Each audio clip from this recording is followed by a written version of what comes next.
Professional লাইফে উনি শিক্ষা জীবনটাও ঠিক মতো শেষ করতে পারেন নাই, এরপর উনি ব্যবসায় গেছেন, ব্যবসাতেও সময়টা চলে যাচ্ছে, অসফল হচ্ছেন। তো এই সব সমস্ত প্রবলেম নিয়ে উনি আমার কাছে এসেছিলেন। তো এই যে উনি রাতের বেলা এতগুলা কাজ করে, 3 বার মাথায় শ্যাম্পু করছেন, 3 বার দাঁত ব্রাশ করছেন, উনি 7 বার গায়ে পানি দিচ্ছেন, 2 বার উজু করছেন, গামছা দিয়ে মোবাইল 3 বার পরিষ্কার করছেন, সবকিছু ভিডিও করছেন। এই যে নির্দিষ্ট নিয়মে সবকিছু একবার করে করা, না করলে ভালো না লাগা, খারাপ লাগা, এই জিনিসগুলা কিন্তু ওসিডি দিয়ে ব্যাখ্যা করা যায়।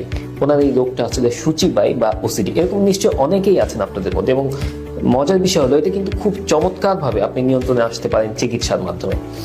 এই ধরনের সমস্যাগুলো থেকে আপনি সুস্থ হয়ে এসে একটা সুন্দর স্বাভাবিক জীবনযাপন করতে পারেন খুব সহজে। এবং এই জন্য আপনাকে অবশ্যই একজন মানসিক রোগ বিশেষজ্ঞ চিকিৎসকের শরণাপন্ন হতে হবে, এবং তাহলেই আপনি সম্পূর্ণভাবে সুস্থ হয়ে যেতে পারবেন ইনশাআল্লাহ।